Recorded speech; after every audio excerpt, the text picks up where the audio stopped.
Hello and welcome to Game Over's third podcast on American Gods. This week's episode, A Head Full of Snow. I'm Matt and I'm joined by both Dans. Hello. Hello. What do we think, guys? Because American Gods is permanently a weird show. It's a toughie, isn't it? Like, when we were speaking today before we did the podcast, everything just seems independent and extraneous to everything else, right? So you get all these scenes where you're like, oh, that's intriguing, show me more. Nope, snatched away. So at the beginning, we've got this woman who dies off, well, she falls off the stool and whacks her face on the floor, I imagine. And despite the fact that she's a Muslim, she gets taken to the afterlife by this rather suave Anubis, who is like a little bit like Seal, but if he didn't have the scars. You can imagine him going, na na na na na na, or ra ra ra ra ra ra.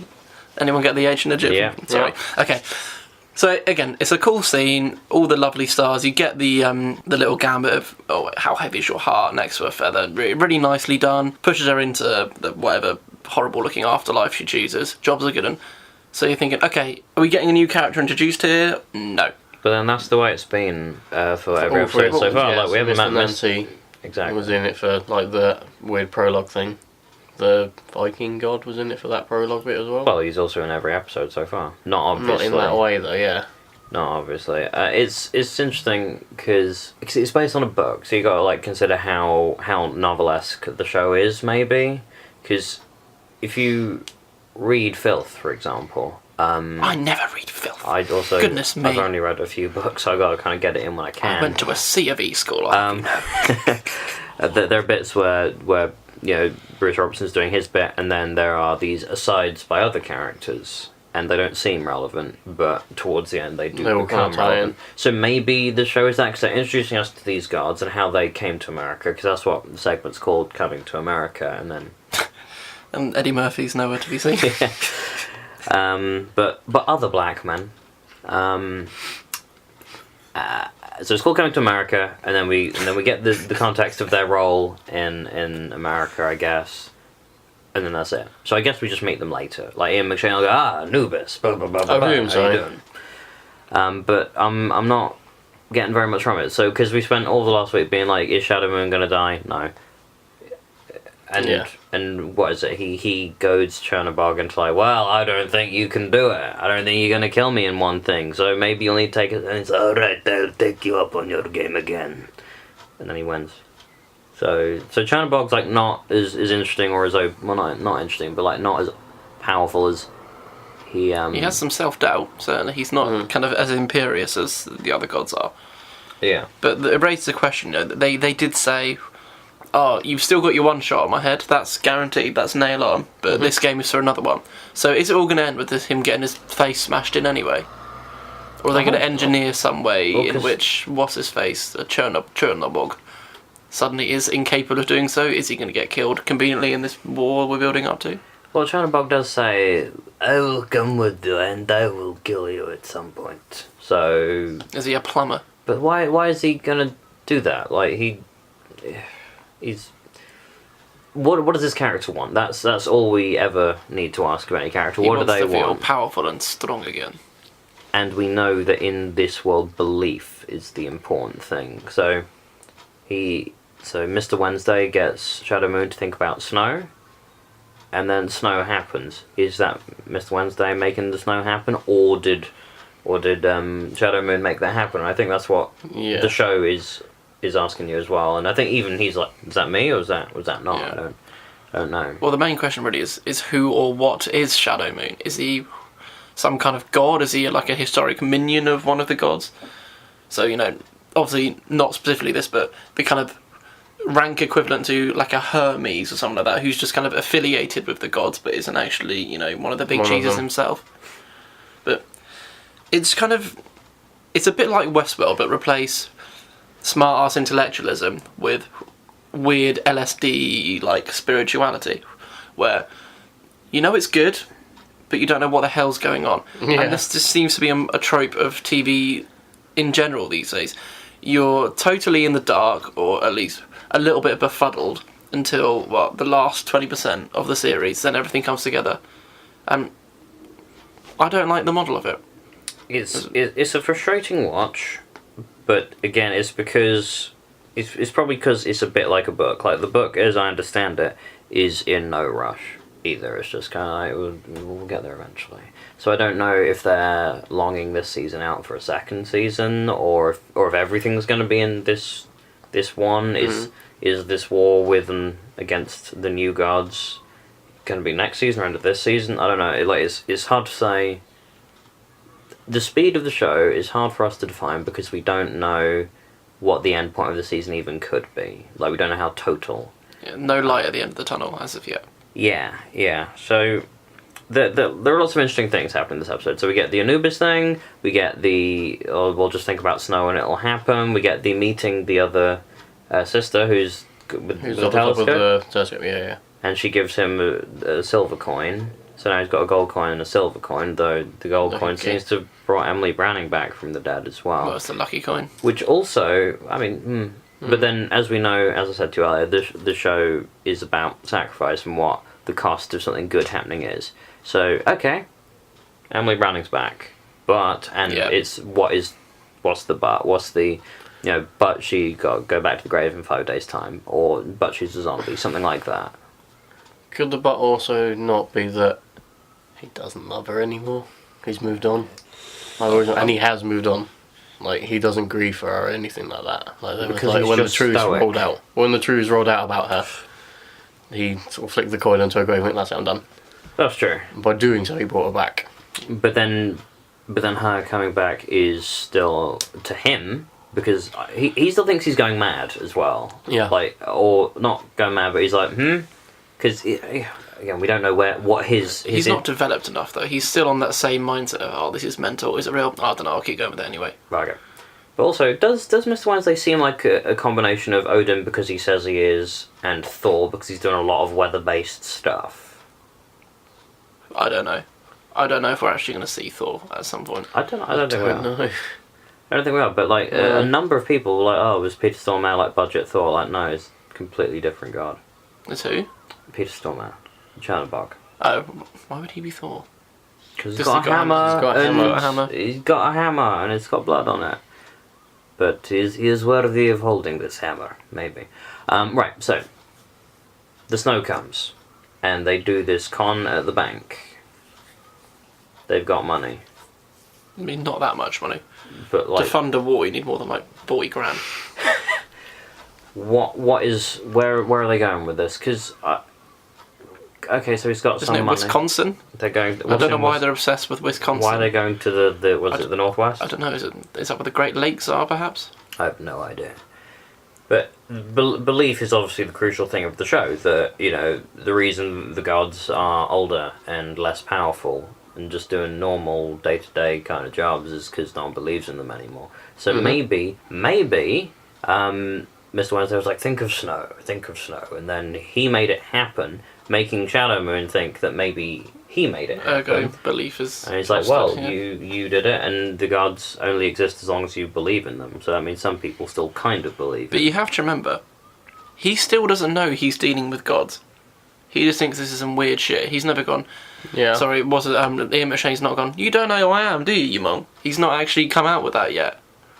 So, why is he constantly kept in the dark? It means we don't get as much of the revelation, as much of the kind of supernatural awe. It's just, as far as he knows, he's just going a bit nuts. Yeah. But is this going to be the role of the wife, perhaps? It's not necessarily internal enough, is it?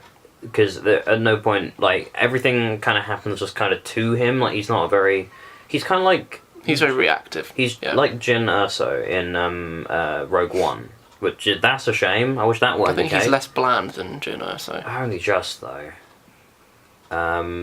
Because everything happens to her. Like, at least Rey makes things happen for herself, but Jin Erso's just like, these things happening in my direction, and so I will... She just deals with it then. Yeah. Yeah. And he's like, oh, this is weird. And then that's kind of it. So they're on the road, they've got money... Mads Sweeney, Irish bloke, his luck has gone to shit. Yeah. And the guy driving the car that picks him up, who got Final Destination. Yep, I was just going to say that. Yeah. He was in Hannibal. He was one of the funny autopsy guys. So I thought that was a good nod. But again, he got speared right through the head, and then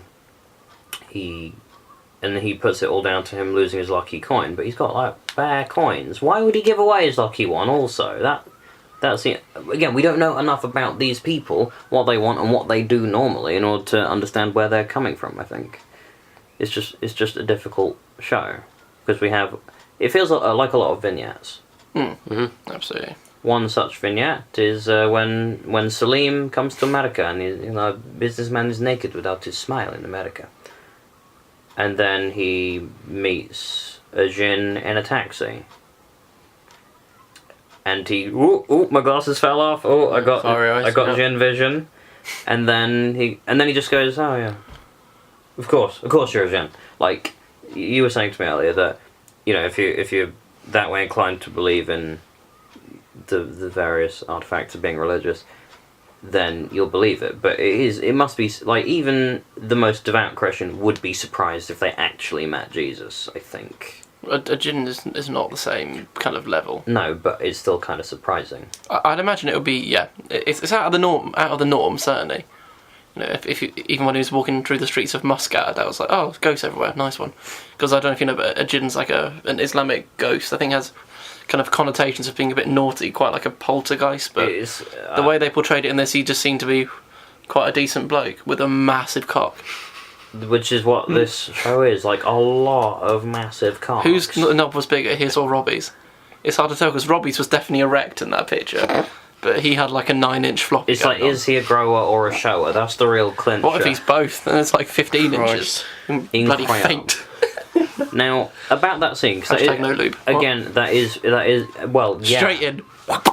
I mean, as a, it just seemed like, I mean, like a horse up a drain pipe. It's not really. I mean, is the butthole just designed to just receive with that much ease? I don't know precisely what the machinations of that are, but I imagine they don't work like that without a lot of screaming and blood. Because there's no that he didn't open it up. No, like didn't even spit on it. Just whoosh. I mean, they seem to enjoy it, so fair play to them. So that scene again is one of those scenes that people will talk about. Kind of like we haven't had Bill quiz this week, but don't worry, we've had our sort of fill of So smut. when I looked at that scene there, like compared to like the Bilquis scenes are kind of angry and thinking this was actually quite a tender scene in a way. Yeah, I think which was nice. For TV it's quite an important scene as well. Mm-hmm. Like that doesn't happen on TV, that sort of thing. Particularly with people who are meant to be Muslims as well. As well, yeah, I think that's fucking brave of them to do. And I applaud them for it. What I really liked about that was that at no point did one of them go like, oh no, we're not supposed to be doing this. It's just like we kind of know that. Like they're relying on our understanding of varying levels of tolerance towards homosexuals in different cultures. And it is a good scene because it is shot exactly like if a straight couple were going at it. Yeah. Which is I think it's not shot like this is weird and new. Yeah, no, it treats it in exactly the same way, which is probably braver than. How many times have we said as a channel / group of people that we just want to see gay stuff in media where it isn't a big deal. Where the gayness isn't the plot point, it just is there. Yeah. And that, again, it's, as you say, it's very commendable for them to slot that in there, if you pardon the pun. But the issue is, are they just... Because, like I said, it's all extraneous from everything else. Is this just fulfilling a smut quota? It feels a bit like it. Like, even if it is, all nicely and tenderly done, it doesn't even tell us that much about the Jin character, other than maybe he's horny. Are the characters in all these odd, and they are, like you said, vignettes, are they gonna come back into the show and meet Mr. Wednesday and that at some point? They have to. They literally must do, but also I think we've met the Jin bloke before. Yes, in the form of a Boris, a buffalo. Who begins with a B. In Matey Boy's Dream, he had the flaming eyes. Shout, yeah. I actually meant that as well, but I meant there's a bit where, I think in episode 2, where Shadow Moon comes back into the diner where Mr. Wednesday is, and a guy with dark glasses and looks exactly like Jim walks yes, they do. Yeah. I don't know why he'd look like him again, because my understanding of that scene was that the Jin bloke and Salim, who I thought was Riz Ahmed, but also I wasn't. thought it was honest. They Really? kind of just became one person, or he inhabited a new body. So now, Yes, because it was him that got into the taxi afterwards, and not the bloke that he met in the taxi first. and also the gem bloke was gone. Yeah. Like, I thought he just kind of like put some confidence into him. and he's like, Let's yes, say. now I want to be a taxi driver. I want to Because he fulfill does hop pleasure." in the taxi, Yeah, and he's in the wearing- driver's seat. But like, being a taxi driver, I mean, it's not worse, but it's like, it's a different aspiration to being a salesman. It is, yeah. It is.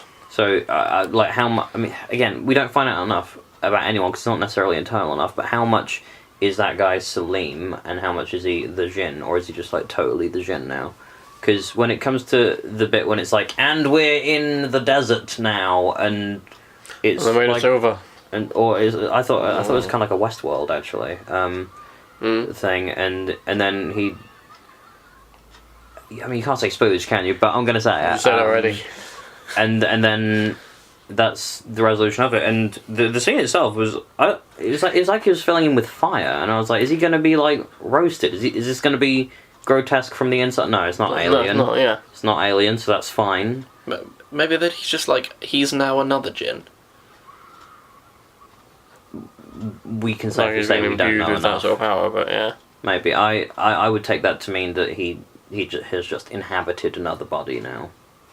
But again, you know, great dealing with the whole homosexuality thing, because even True Blood didn't deal with it as well as this. I can't remember much of True Blood now. Well, you're not missing out. No, I You're don't not doubt missing it. out. I mean, if anything, it deals with it more like Hannibal. Like you've got to season 3. Yeah. Like suddenly Alana Bloom and what's her name are a thing, but actually, if you really pay attention, maybe They kind not of always surprising. were, yeah. So that is fine by me. No Bilquist this week, which is fine because she really hasn't done much. We didn't miss her. No, but also, did you notice that Chernabog just kind of disappeared at some point? Like he was in the episode, I lose the game, and that's it. He's all right. I'll come with you. Never in it And again. then he's done something, yeah. And also and that's the thing, because it's so, I don't want to call it disjointed because maybe it is deliberate. I mean it is, but we've got to have some sense of connective tissue and where it's going and direction and cohesion, because otherwise you might as well just put each of the different clips up on YouTube and go watch those at your own in your own time. So I don't know. It's a difficult show for us to. Probably the most difficult show for us to review, because at least Westworld we were like, and then maybe Because you this can week. see where it's going to go on the way. Yeah, this one. Also, this episode we didn't get. Because each episode so far we've been introduced to an old god and then a new god. There's no new god in this episode, as far as I could tell. Because in like the prologue, you always get like a new god, old god even. And then at some point Shadow runs into a new god at some point, but he didn't at all this time. I mean, maybe what the sister took them. So I originally thought maybe she her. was, but then like No, she's definitely an old she's god. one of the sisters as well. She's not going to be a new Yeah. god. That's true. Sorry, I thought you meant new to us, not as in new. So to sorry, the yes, world. I meant one of the new gods. No, we didn't. But one detail I thought was cool was when they were casing the joint in the bank, and the camera's obviously watching them, and Shadow's like. But when the camera flicks out, you get Gillian Anderson's eye for like just a second. Yeah. I assume it's Gillian Anderson's. Yeah. So that's kind of all we get. But again, that is enough. That is so quick. You know, blink and you'll miss it kind of thing. But, you know, like the new gods are really everywhere. But again, Well, to what end? well, the question that's thrown up by this episode is what's special about the wife, Laura? She's got to be a thing of some kind. I will be very annoyed and shortchanged if it's just a dream and he's just seeing her because he wishes she was there. Well, but then that's confirmed by the fact that coin isn't there and Matt stuff, yeah. Matt Sweeney opens the when he goes to the coffin. end, she's not there. So there's that. So But what is she? Their name's Moon. Could they be like some kind of werewolves or something? oh, I hope not. Oh god. Because then it just would be True Blood. Well, yeah. I'm just glad she didn't have the knob in her mouth. Like, I did fear that would be there. I'd No. just be like sticking out But like a cigar. Like a cornetto sized cigar. Wow. But what this does Probably a lot mean, bigger than a cornetto. what this does mean, is that when she came to visit him last episode, that might have been real. Well, yeah, the thing with Yeah, the sister she's on the roof probably was already real, despite being kind of dreamy. dream. But yet more questions and fewer answers. Your answers, and again, just Ian McShane being terribly charismatic. But I suppose, yeah, from this digression, we can extrapolate that we have no fucking clue what's going on still. But it's as you said last week. It's cool. It's intriguing-ish, but that's But it will it. become What's going on? less intriguing every week by the law of diminishing returns. We need a through line, we need some light at the end of the tunnel, we need to know something that's happening, some actual action, character development, literally anything. Other than just, oh, isn't this a bit weird? You like it though, don't you? You like it? Yes, we do, but get on with it. So yeah, that was American Gods. Head full of snow. It was alright. Essentially, yeah. Yeah. Alright, so that's goodbye from us, and goodbye from them. Goodbye from them.